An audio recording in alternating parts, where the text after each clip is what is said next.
I've heard that many of you are having difficulty understanding how to put in the Hakama crotch gusset into the Hakama. And I'm fairly certain you're expecting it to be really difficult, and it's actually really simple. So I decided to do this video using scale versions of the pattern pieces to show you how simple it is so that you can rest your brain, stop overthinking it, and make your Hakama. Now what I have here are two Hakama body pieces printed to scale, and they're folded along the fold line because we're making full-size Hakama, full-length Hakama, so they're going to be long. So when you cut the pattern piece looks like this with a solid line around it and a dotted line to represent the fold, and you cut your fabric piece and then you unfold it like this, and your fabric piece will look like that. And that's what we're going to do. So I have my two pieces, two body pieces, and two gusset pieces, just like it says in the instructions. So the first thing I'm going to do is I'm going to cut a line for the crotch along the line that says cutting line for crotch. Your instructions will tell you cut along the line for the crotch. This is what it means. You go in here and you cut. With your piece unfolded, otherwise you're cutting a line for the crotch down here from the hem up as well, and that's never going to work. You're just going to end up sewing that back up. So don't do it because it looks awful. So here we have cutting line, the crotch line, cut. And you do that in both pieces, but I'm doing half first.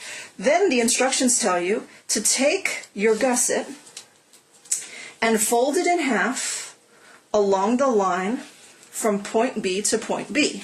You see? We've put a B in each corner and made a line, dashed line, and you fold it along that line. Then you put point A on point A and point B on point B on your Hakama body piece, and you sew that together while the gusset is still folded.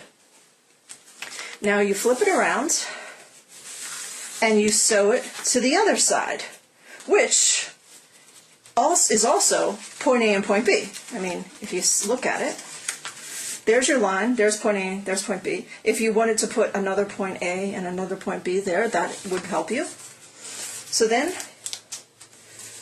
you open the crotch seam and you again sew from point A to point B. And then you have a thing that looks not unlike that. And then you put that aside. You get your other side and do it again. Cutting line for the crotch, down to point A.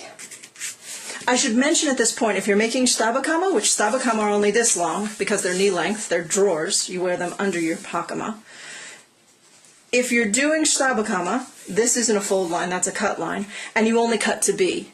The reason you only cut to B is because if you put a crotch gusset down at point A on Hakama, the crotch gusset would be nearly to your knees. And who needs a crotch gusset at their knees? It's just going to annoy you. So you just move it up to B. It's just, don't let it throw you. Anyway, ignore what I just said because we're doing full-length Hakama, so you unfold your piece, you take your Hakama gusset, there's a line from point B to point B where you're told to fold it, so you obey and fold. Line up A and A, B and B, sew it. Line up A and A, B and B, sew it. Now you have two things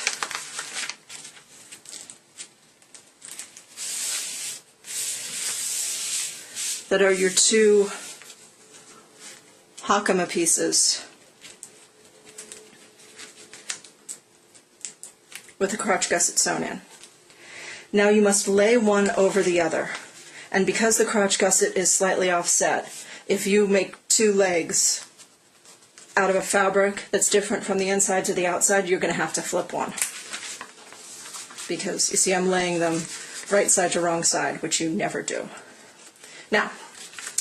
Now what you do, this is the part that throws everyone. You sew from the waistline, which is here, to point B, one layer onto the other layer. And then you sew the same distance on the other side down to point B. Now you can, if you want,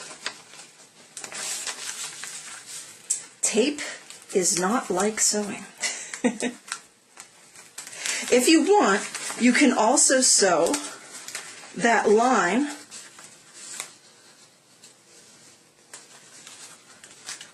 point B to point B together, and that makes your crotch. But traditionally, with Sendai period Hakama, that was left open. And the reason that was left open is because boys need a fly.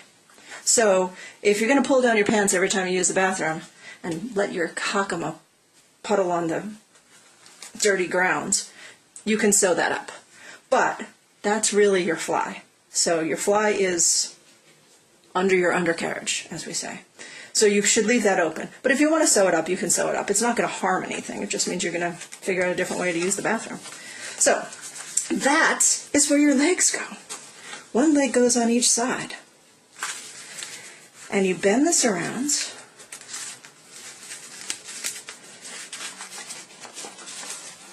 And sew down that seam. You know how it says in the pattern, sew all the way up and leave 8 inches on the top? That's where you do that. That's the side seam of your Hakama leg. So you bring your two edges together. You know how it says sew to within 8 inches of the top? This is what you're sewing. So I'm going to pretend that's 8 inches. And I'm going to sew with my tape. Sew with my tape. I sew very crooked with tape. Sew with my tape. Down to the bottom. Pretend that was the bottom. You sew all the way to the bottom. You leave it open at the top. You sew all the way to the bottom. And then I do it with the other side. Same thing. Fold it in. Bring your two edges together. And sew.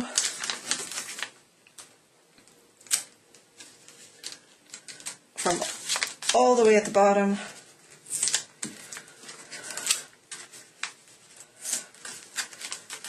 to within 8 inches of the top.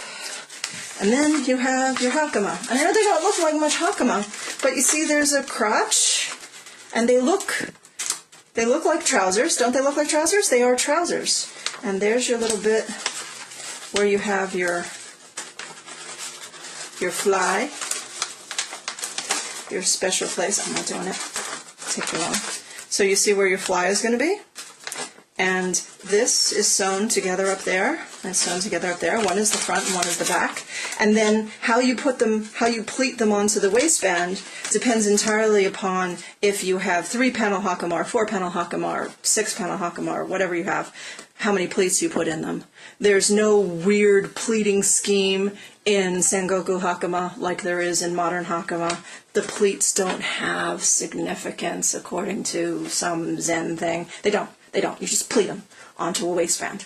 And the instructions tell you how to do that, and I'm not doing that because you know how to pleat, and you don't need that. So there's your crotch gusset. There's your Hakama legs. And there are your side openings that you end up turning in a little bit. See? You see how it looks, that classic Hakama shape? And yeah, your seam isn't going to be exactly on the side, because it's not a Western pair of pants. Your seam is going to be slightly rotated towards the front, or back, whichever side. They're exactly the same. You don't make one front, one back. So then just go back to the instructions and read what you need to read about pleating onto the waistband, pleat it onto the waistband, and you have yourself a pair of Hakama. See? I told you were overthinking it.